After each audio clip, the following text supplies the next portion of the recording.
everyone, and welcome to the Is It Just Me podcast with Jess and Luke, the show dedicated to diving in and exploring your unpopular F1 opinions. I'm obviously Jess, and that's obviously Luke. But Luke, I'm pretty excited this week because we have an F1 calendar, or a part of an F1 calendar, confirmed, and we're going racing again. Yeah, we are. It's wonderful. I'm so excited that finally we're going to get some on-track racing and we're going to get this 2020 season underway once and for all. I can't wait for the first podcast where I can say to you, Jess, it's race week, and you get really annoyed by that. I can't wait. It's going to be so good. It's been a long time coming, but we're nearly there. We've got 1 month to go, and then we'll be finally back on track in Austria. So it's been a long wait, but I'm really excited. Too true. I've already had the influx of people getting excited to be able to torture me with race week memes. So it's already begun for me. But you know what? I don't even care. I'm not even bothered right now. I just want to see some F1 cars flying around a track and racing. So, but I guess there's just a quick little announcement that we need to make before we get into the topic of this week's show and the unpopular opinion that you guys have sent in, because before we go racing in real life, we have one more major virtual event that's actually really quite exciting, and that is the virtual Le Mans 24 hours. And the biggest names in motorsport and esports are taking part, and it's going virtual on the 13th and 14th of June. So this is 24 hours of sim racing, and it's some of the biggest names in motorsport and esports. I'm super excited. It's going to be 50 cars. They're racing on R Factor 2, and already confirmed, our drivers included Charles Leclerc, Max Verstappen, Antonio Giovinazzi, and we'll also be seeing Lando Norris and Simon Pagenaud take to the track together after their rather controversial last attempt at doing that, and we all know what happened last time. So this is an event you definitely don't want to miss, so make sure you are watching on the 13th and 14th of June. It will be available on motorsport.tv as well as on our websites, and we'll be keeping you up to date with everything you need to know in the meantime on autosport.com. So make sure you're looking out for updates, but it's going to be super cool, and I'm really excited and looking forward to seeing that virtual event. Right. So, as well as getting excited about the F1 calendar launching, or at least, as we've said, part of one, the European rounds have been confirmed.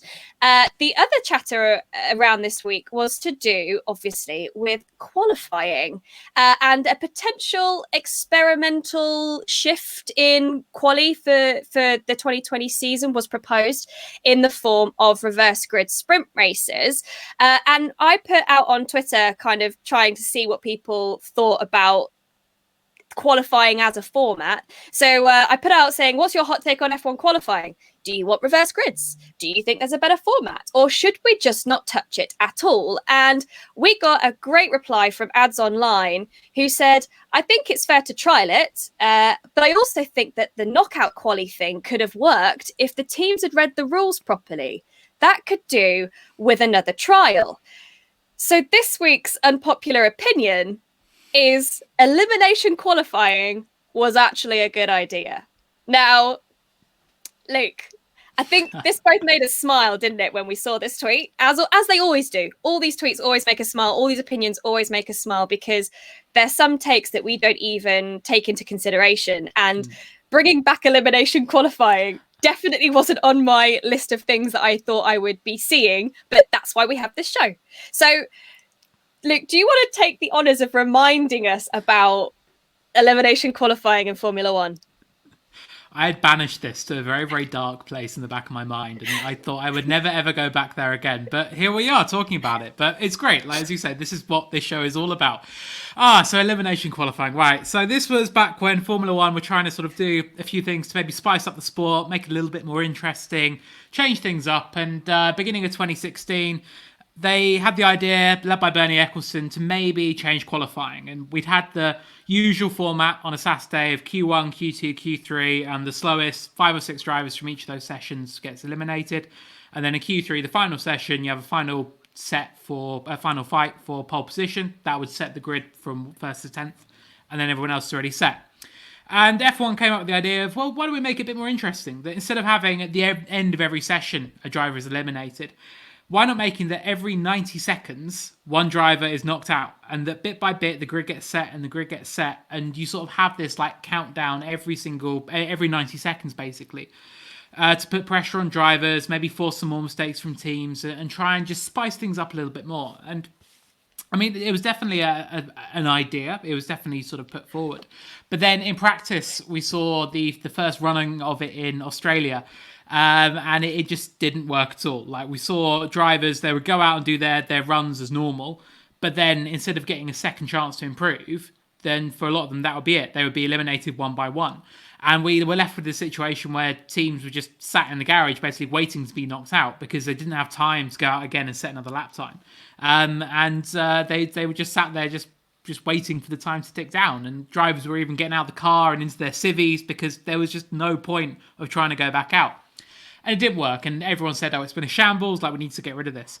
And then about 2 weeks later, F1 were like, no, let's give it one more go. Let's try again. Let's see, we can make this work, honestly. And lo and behold, they tried the same thing without making any changes whatsoever, and it didn't work again, and they wondered why. And finally the message got through, and it got discarded, and we went back to the old system that we now still use. And that was the last that we heard of elimination qualifying. But as you said, with all this sort of talk about could we change qualifying, it's something that F1 have been looking at for quite a while now. We've got this unpopular opinion back, like an elimination qualifying. Like, was that something that maybe didn't work in that way? Could it have worked if they made some changes? Could it be an option for the future? I don't know. I guess it is adding kind of that level of jeopardy, isn't it? I think in their minds, they were seeing all drivers out on track, desperate to try and get that last second in so they weren't eliminated. But as you said, it just kind of didn't happen that way because there are different things that kind of occur in Formula One that mean that sometimes, when we have sessions as long as they are in the current qualifying format, so that if something does go wrong, teams do have a chance to go back to the garage, fix the problem, and send the car back out again and see what they can kind of claw back. But yeah, this elimination format didn't really work. But in there, so Ad said if teams had listened to the rules or paid attention to the rules better, then it could have worked. I don't have a follow-up from Ads in terms of what he means there, but do you have any idea about how it could work, or you alluded to maybe some changes that would make the format work? What do we think? What could we say from that format to potentially bring it back? I think qualifying would firstly have to be longer, and I think that was the thing that they kind of tried to shoehorn the idea of this sort of like one driver getting eliminated every 90 seconds. That's quite a cool idea. Like, you can sort of have ideas and I guess sort of a system whereby you sort of have this one by one knockout and elimination, and that's quite cool. There is jeopardy to that, as you said, but they kind of tried to shoehorn that into the existing format, which didn't really work. So if they'd have maybe made it that it's a longer session and that you've got maybe, I know, every 2 minutes, for example, a driver gets eliminated, but kind of finding that right balance so that the teams have enough time to get the cars ready and then basically really time when they want to go and do their run. So everyone goes and sets a banker lap, and then the teams go, right, do we want to go immediately again and try and improve?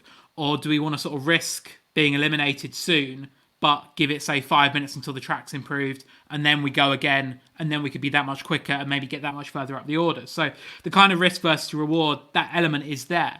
But it just didn't work pushing it into this existing format. So yeah, if they extended qualifying to maybe like an hour and a half or something like that, that could have worked maybe. It could have maybe been that the elimination sort of principle did work, because in principle it's a nice idea. Like, it's cool having this sort of jeopardy and getting rid of a driver every 90 seconds, but it just didn't work in that format. So I think, yeah, big changes would have been required, but in the end I think F1 sort of looked at it and went, look, we can't make qualifying sort of longer than the race or anything like that, because that kind of devalues the race a little bit. And yeah, as Mr. Matthew has just said in the comments on the chat, that cars were just setting one lap in a session. That's rubbish. Like, nobody wants that. So yeah, it's things like that. I think changes, it could have maybe worked. Yeah, I think especially when you've got the fastest guys on the grid, so the top 10 or whatever, even top 5 potentially, and for the last 3 minutes there wasn't even a car out on track, was there, in Australia? And that was just kind of so anticlimactic, not what we wanted to see. And it just all fell apart. But we're going to hear from someone who was there in Australia. Damien McCartney sent in an audio clip with a insight from what it was like on the ground. I think anybody who wants to see F1 bring back knocking needs to get in. I was at that 2016 Australian Grand Prix when it was first introduced, and we were robbed of the best part of the weekend, or one of the best parts of the weekend. Low fuel, sticky tyres, the cars at their absolute fastest, and not seeing any cars on track for the last 3 minutes was terrible. The crowd was booing, and to see Sebastian Vettel get into his civvies, I think just should have told F1 that it was a terrible idea. And then obviously for them to run it in Bahrain again was even worse, and just not fair for the fans. So I love the idea of a reverse grid kind of qualifying race. I'm not sure how they would set the grid for that, like reverse grid based on what, but I would love to see something mixed up. Having said that, I do still like the current qualifying format, but I would be open to any suggestion that is not knockout qualifying.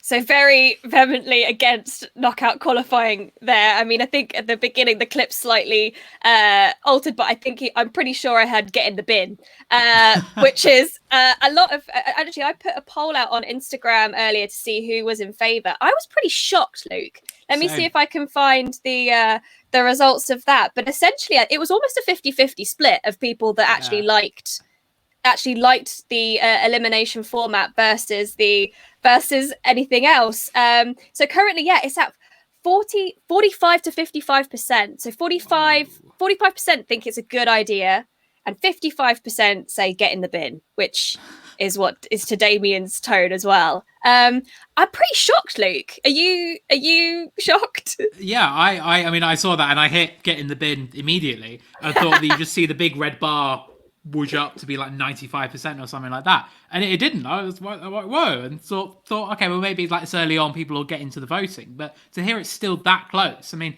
that's really interesting. But that maybe shows that people are maybe we are looking for change in F1. Maybe they do want to see something a bit different from the existing qualifying format, and we know that it's something that F1 have been looking at for a while.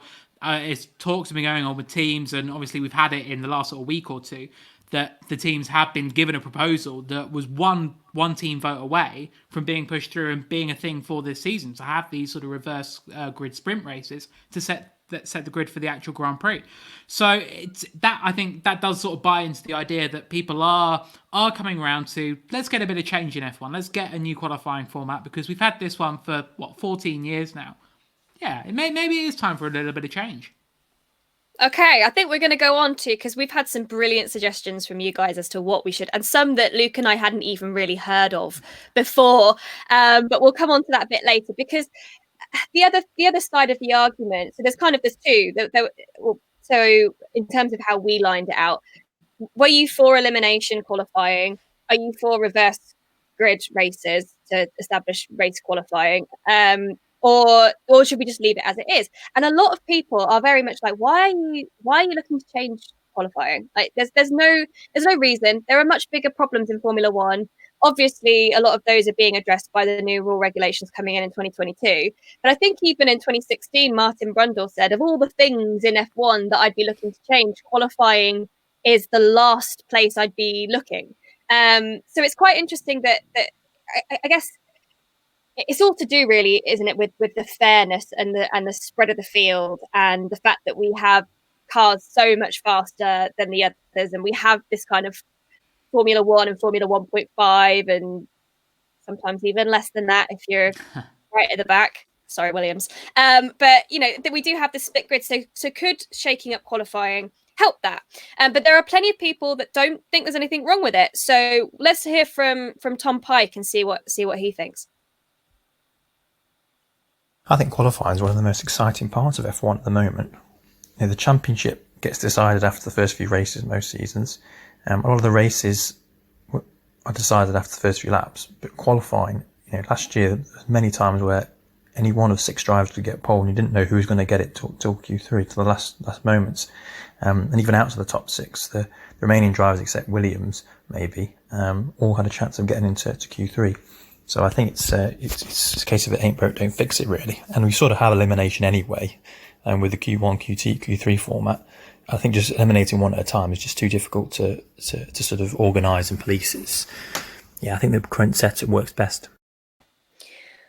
What do we think are the problems with the current qualifying format? Why would people want to change it? Because obviously Tom and plenty of other people think it's not broke, don't fix it. But there's enough of people saying that it is. What do you think is the reason behind that? I think there is a lack of jeopardy in the current qualifying format, and I think that something I love about Formula E's qualifying format, for example, they've got 4 separate sessions than Super Bowl, so it's sort of a bit convoluted like that. But the element I really love is that it's one shot for a lot of qualifying, and drivers have one opportunity to go out and set their lap. If they make a mistake or don't quite get it right or run wide, that's it, like that, and it really does put the pressure on. And ultimately, okay, we maybe do have that little bit sort of towards the end of Q3, you're fighting for pole position, that's your final chance of getting pole, or in the earlier sessions getting through. But the sessions are so long that if you make a mistake on your first run, it's probably going to be okay. Like, you've got a second run, so you're going to be all right. And if you're one of in the big 3 teams, no matter how badly you mess up your first lap, as long as you've got one more shot, even with a sort of, 80-90% lap, you will probably still be quicker than the midfield team. So therefore, we can kind of say pretty confidently what the top 6 of every grid will look like on a normal day throughout the whole season. And it's that kind of sort of, it's a bit boring, isn't it? Like, we do want to sort of spice things up a little bit and change things and make it a little bit different. And I think that's really the biggest part of it, that I think the format works in terms of having the 3 sessions and bit by bit sort of reducing the number of cars on track, and that you've got teams sort of, if they can get through to Q2, that's a really big achievement. But it is that sort of jeopardy factor that is really lacking, that if you mess up your first lap, don't worry, you've got another 10 minutes, you'll get another run, it'll probably be okay. Exactly that. And we've already spoken about how the 2020 calendar has now, part of it has now been launched. Did I mention that yet? Did I mention that the F1 calendar, we've got one and we're going to go racing? No? Okay, cool. I'll continue. But it obviously doesn't look like any Formula One season that you or I have ever seen before. We've got, back-to-backs, it's crammed in, it's tight. We're going to be racing at the same tracks twice in the case of Austria and Silverstone. And, it's not like any F1 season that anybody's seen before. So I think a lot of people, and I'm seeing a lot of people in the comments, including the likes of Wild Tracks, saying that, this season is so unlike any other, then what's the point in not experimenting? We should be using this as a test bed, because to be honest, it's not really like any other F1 season that we've had. So, but one thing that I have always been critical of F1 about is this sort of gimmicky switches. So not really looking at the intrinsic problems in Formula One and just kind of going, well, we'll stick a plaster on that and that will fix it and it will give us something to talk about, and people won't talk about the things that are going wrong, and they'll talk about this instead. They'll talk about how Elimination Qualified didn't work, and they won't talk about the other things that are wrong with Formula One. And it just feels like I'm super, I'm one of the positive people in terms of what I think we're going to see in 2022, partially for my own sanity, because otherwise I'd cry. It wasn't, we had a great season last season. It wasn't maybe the way that we wanted it to pan out, but I still thought it brought a lot of entertainment to fans and a lot for us to talk about.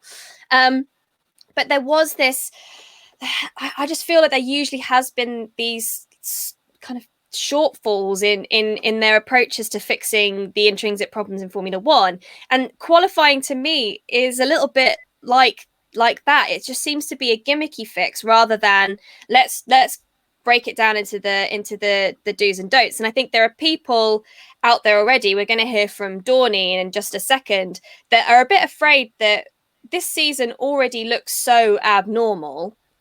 Would changing qualifying just be another gimmick and make it feel even less like a proper Formula One season? Let's see what Dorney had to say.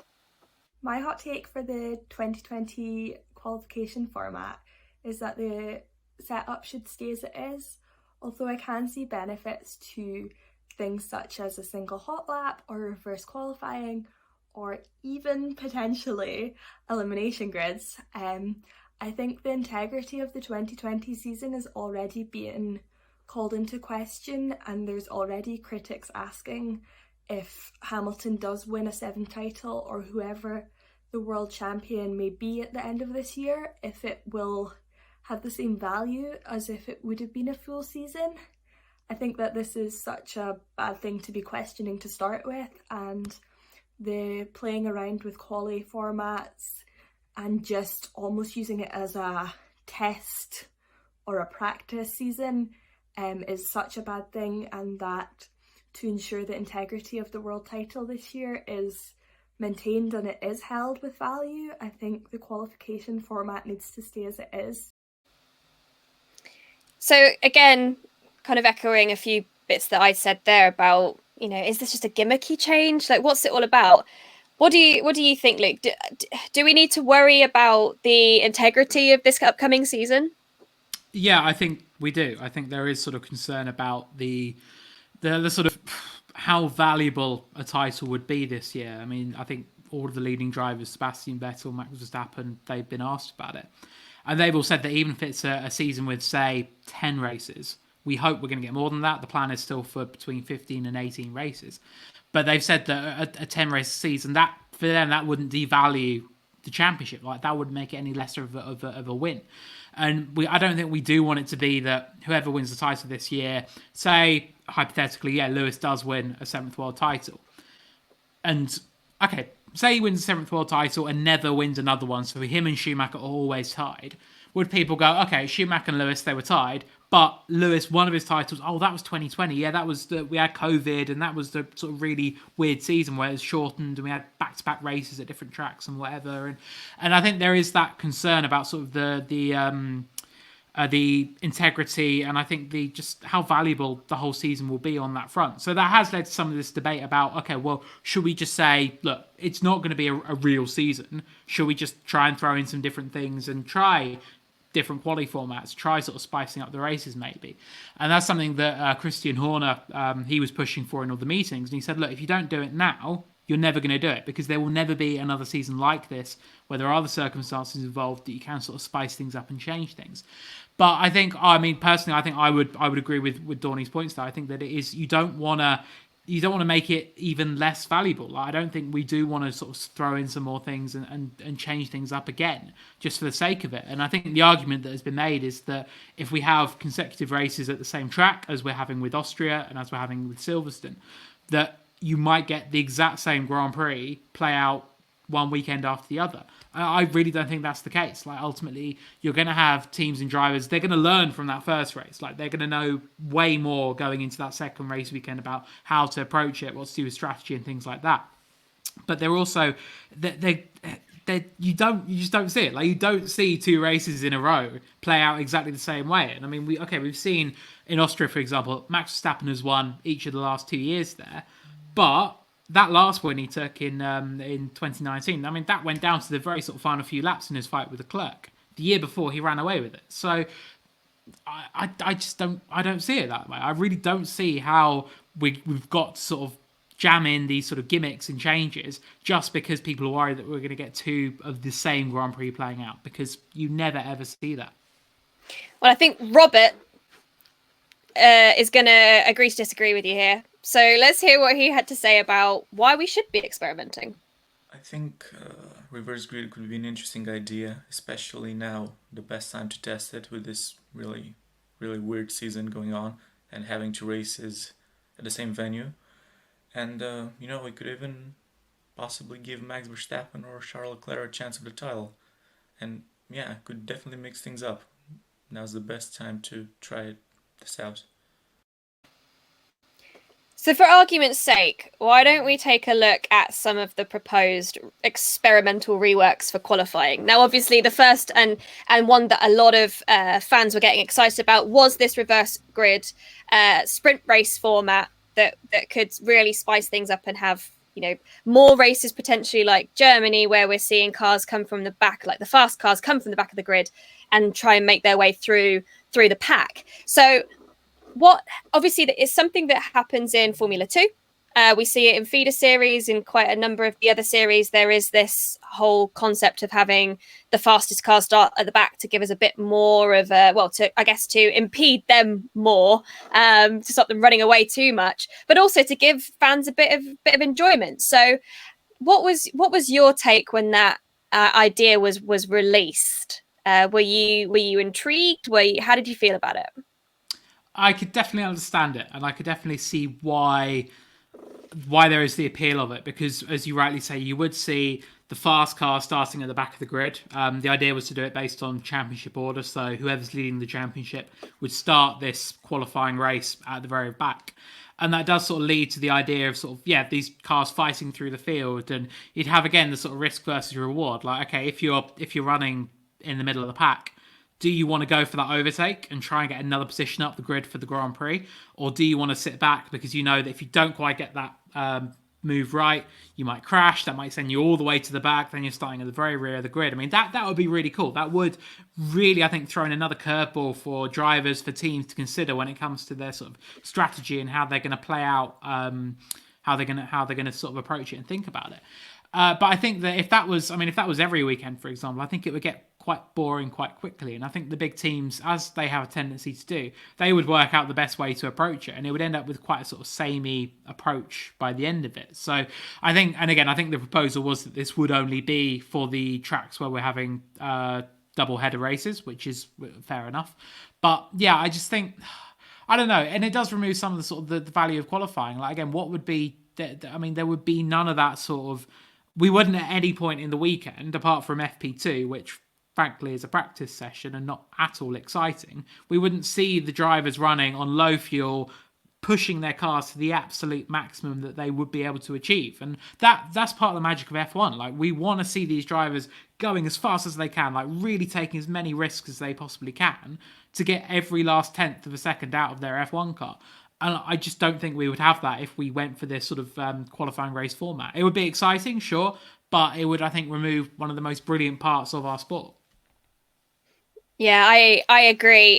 It's for so many people, actually. I'm not sure if I'm one of them. I really do enjoy qualifying. I do, especially when you're there in person. It is so cool seeing these cars reach their top speeds. It is just like next level, like, they're superheroes for doing it. It blows my mind, and obviously I've been lucky enough to be watching and working in this for quite a few years now. So, but it still boggles my mind. And we've spoken before about how Monaco qualifying is arguably one of the best days of the year for racing. But I guess it is taking that away. But at the same time, we've had some flipping boring qualifying sessions. Like, I mean, this is the thing, right? We're never happy as F1 fans, are we? Ever, never ever happy. If it's not edgy, you see, exciting, where no one really knows what's going to happen, and it's all chaos all the time, we're like, boring. Everything needs to change. But there was a lot of people excited about this reverse, and I'm not just talking about fans and audiences, but a lot of the teams were excited. You mentioned Christian Horner was quite looking forward to being able to test out a new format, and then you had the likes of Mercedes that were like, maybe not for us. We're not too keen. I wonder why Mercedes aren't keen in changing the format that they've been dominating for a few seasons, but speculation. But teams seemed excited about it. A few drivers have come out saying that they weren't. That there's potentially a risk factor of being in a slow car at the front of the grid and having basically a drag race down to the first corner where you are the slowest on the grid. Potentially, there's a danger factor there. Is that something that you side with, or think that's a valid point, or what do you think? I think that's a bit of a cop out, to be honest. Like, I don't.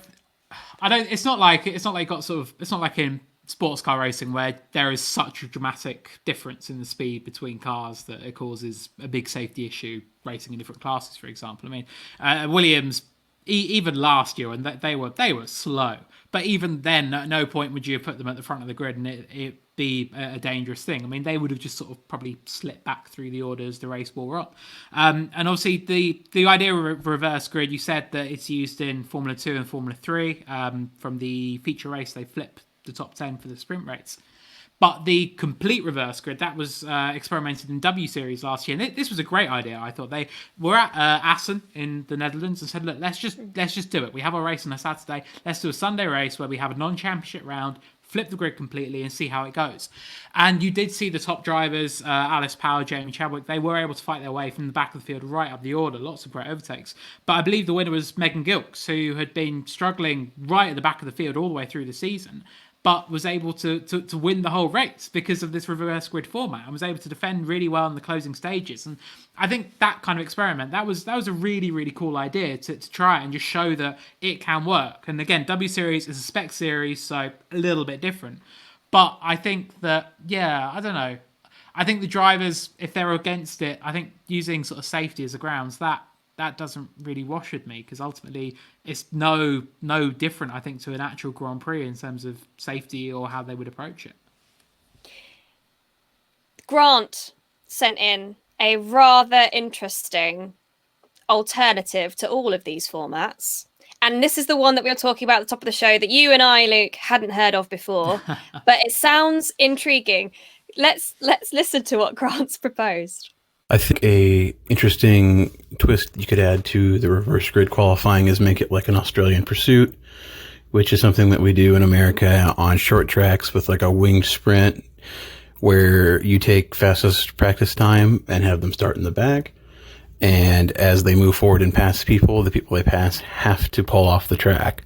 So they're out. So there's an incentive to defend more. And I think that can make for some pretty interesting racing.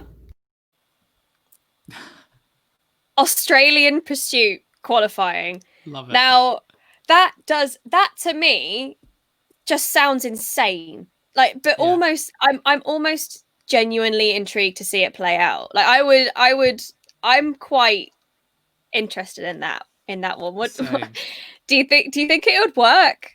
I don't know, but I would love to see it. Like, just to give it a go. Like, the idea of that, you've got the really fast guys from practice starting at the back of the grid, and that they have to overtake. Otherwise they're going to be eliminated. And I think I saw someone on the YouTube chat there say that you could have it that it's eliminations, but every sort of 3 or 4 laps, for example. So again, maybe you have a 30 lap race, for example. And you have that order, and you say that every 3 laps, whoever is last, that's it, you're eliminated, you're out of the race. And that come the sort of final classification, there might be sort of like 10 cars left on track or whatever. That then sets the top 10. So you give the drivers who are up the order enough time to sort of fight their way through. But those who are sort of starting at the very back, they have to make that pass, otherwise they will start last. And the more I think about it, the more I'm actually like, that could be really cool. I'm sure, like, I've played it on a video game or something where, like, you have to make that overtake, otherwise you're out. And I think it would be bonkers. It'd be brilliant. But I mean, if F1 really wanted to shake things up and go a little bit crazy, I think an Australian pursuit, I think that's a great idea. Great name as well. Awesome. Australian pursuit, yeah. Although I keep thinking, I know we've spoken about this before, and this makes me sound really sad. I keep thinking about Trivial Pursuit, and I'm like, what's going on with this, like, Australian pursuit? But you're right, and I think it almost adds on to the whole problem that we had with elimination qualifying, which you spoke about earlier, Luke, was that the time wasn't enough, was it? Like, that 90 seconds just wasn't enough time. No. It was too quick. Whereas, as long as you did have a time limit on this Australian pursuit, because obviously in Formula One, we deal in time in terms of the length of everything that we do. There are set sessions that run to set times, and it runs like clockwork. It genuinely is it's organized down to the last second, really, which is incredible. So you would have to have some kind of time limit on it, I'm guessing, or like you said, maybe X amount of laps, because what this does is keep the cars on the track. So, you can't pit. So obviously, if you do have a mechanical failure, that is a bit of, I don't know how that would work or how we would bring that in, because I mean, I guess it's the team's fault for tough luck, and you're out. I'm seeing there's a lot of people going quite crazy in the chat about this and saying maybe people will sandbag, or it sounds interesting, but maybe this is a little too crazy for a Formula One. I mean, how would we go about testing this out, do you think? Because this is the other problem, right? We bring these things in live. Like we don't seem to have any real test bed to be able to trial this out. We looked at other series, or we do simulations or that kind of thing, but like we never really get a chance to really test it out. Why? Like, why can't we just kind of give it? I mean, I guess maybe I'm falling on the side of use this season as a test season, and see what happens. And if it works, brill. If it doesn't, you don't do it again. I don't know. My mind is being changed as we're going through this show. That's good, though. That's good. We want to hear these opinions and sort of get these ideas and really make us think. And I think I agree. Like, it is weird that we never try out these ideas. Like, same with elimination qualifying. F1 just said, we're going to do this. And all the teams went away and did their own simulations. And we're like, this ain't going to work. Like, this is a really bad idea. But that's all they're relying on, their sims and their own sort of in-house systems. And I think something really good that Formula E did a couple of seasons ago when they introduced the new longer-lasting cars for Season 5. During pre-season testing, they said to all the teams, right, on, I think, the third day of testing, we are going to do a simulation race. Like, we're going to run this race as it would normally be. And the teams, they all got on board, and loads of them sandbagged. Like, I can't remember who won it, but it was someone who ultimately wouldn't fare in the season very well, I don't think. And the leading teams, they still were able to not show their hand and sandbag a little bit. But it was just to practice the actual format and see how it worked. And in F1, we're at a point now where, I mean, pre-season testing, even 6 days that we had this year that was cut from 8 in previous seasons, that was way too much. Like, on the first day, teams were doing sort of 150 laps easily. And all of the teams were like, we're not learning. Well, obviously, you learn a lot with every sort of lap you do, but we're not learning like tons and tons and tons like we would have in previous years, because we're now so mature in these regulations. So I think it does sort of throw in another factor, which is cost. Like, the whole point of testing being cut back has been to reduce costs and things like that. But I think that if during F1's preseason running, if F1 could go to the teams and say, look, okay, you're going to have 6 days of preseason, but one of the days we want to set aside to try out some new formats and just try some different things. And ultimately, if you guys want to sandbag, that is totally your prerogative. Like, you're welcome to do that. But we just want to see how, in practice, this would actually work. And I think something like that, I mean, that would be a great opportunity to try it out and just do something without the risk of either sort of devaluing the season, as is the worry for 2020, or just going in completely cold and saying, look, we're going to try this, we'll see how it works. And as in 2016 with elimination qualifying, it backfired completely. Yeah, exactly. It did. It backfired in a big way. And it was I'm getting upset thinking about it again. But there has been another suggestion that's come in, and I've seen it a few times in the chat already, and that is 1 lap shootouts. I think that's one that people keep bringing up time and time again. And someone who has sent us in a quick voice note about it is Sam, who is also in favour of a 1 lap shootout format. I think a 1 lap shootout system similar to what we had in 2005 would work. I think that would be a good way of mixing things up and making things interesting, putting more pressure on the top drivers and top teams to get the setup right, and to make sure they don't make any mistakes on that lap. It allows every team, every driver to get exposure, and we can see everyone's lap in detail. Because at the moment, with the current system, you don't get to see that. You know, the slowest driver from the previous qualifying session will go out first, and so on until the pole sitter from the previous race would go out last. And I think that would make it very entertaining, and it would throw up a few surprises.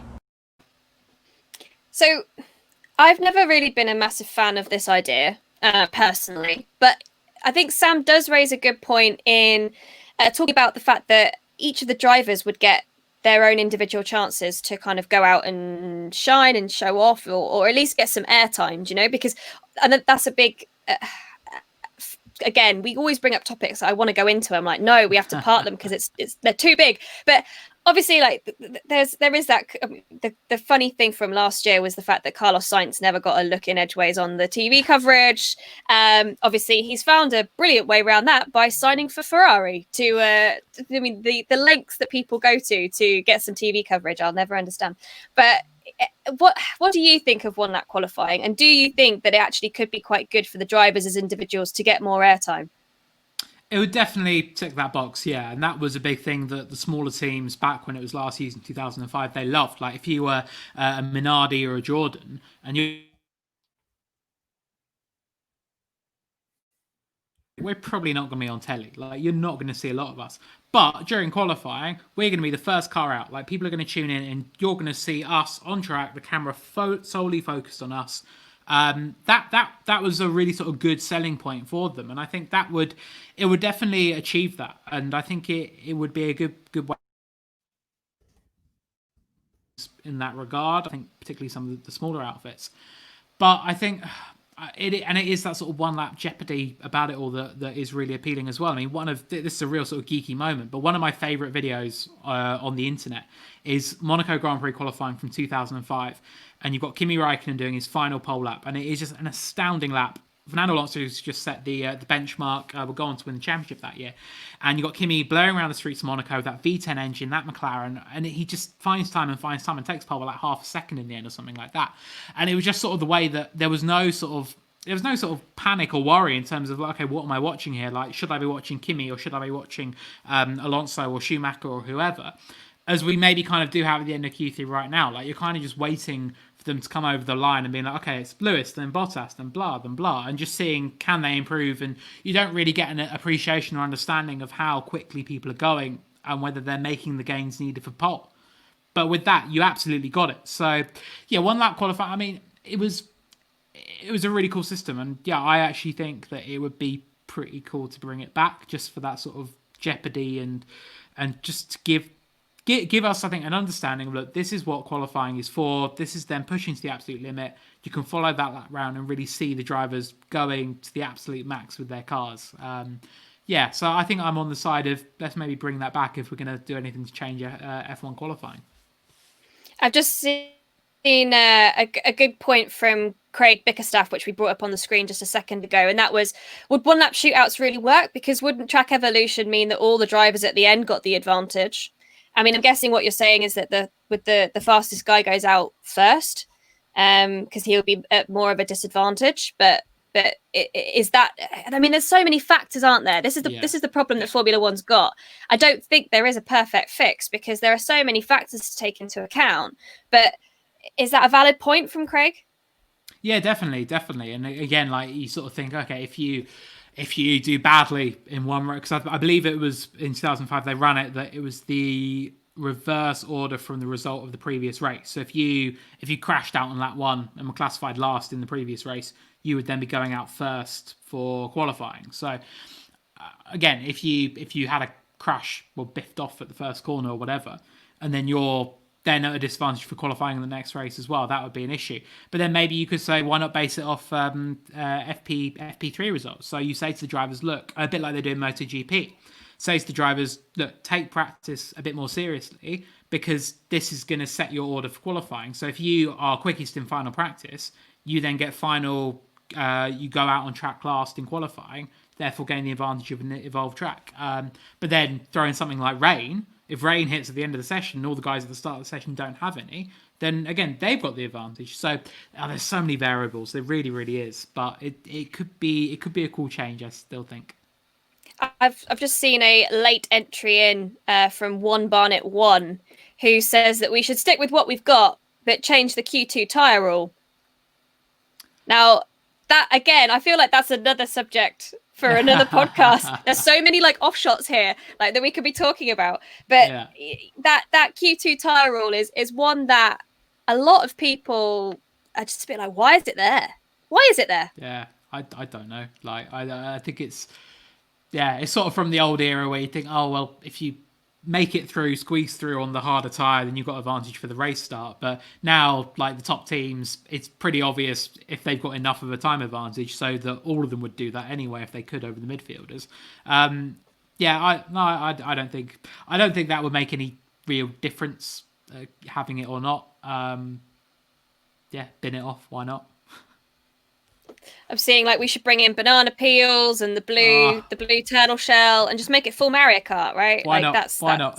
That's exactly what we're going. I'm feeling like the consensus. I feel like we genuinely are really split here, 50-50 between people that think that we should experiment this year and people that say there's no point, what we've got isn't broken and it's not the problem, so let's just wait till 2022 and see what happens.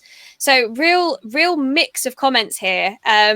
And I don't know. It looks like we're gonna go into this 2020 season with standard qualifying because teams have vetoed the reverse grid order rule, and so it doesn't look like we're gonna get a chance to see anything different. So maybe it's a missed opportunity, but the fact is that's what we're going to have to be watching. And I don't really, as I've said, I don't really mind because I'm just so happy that F1 is coming back.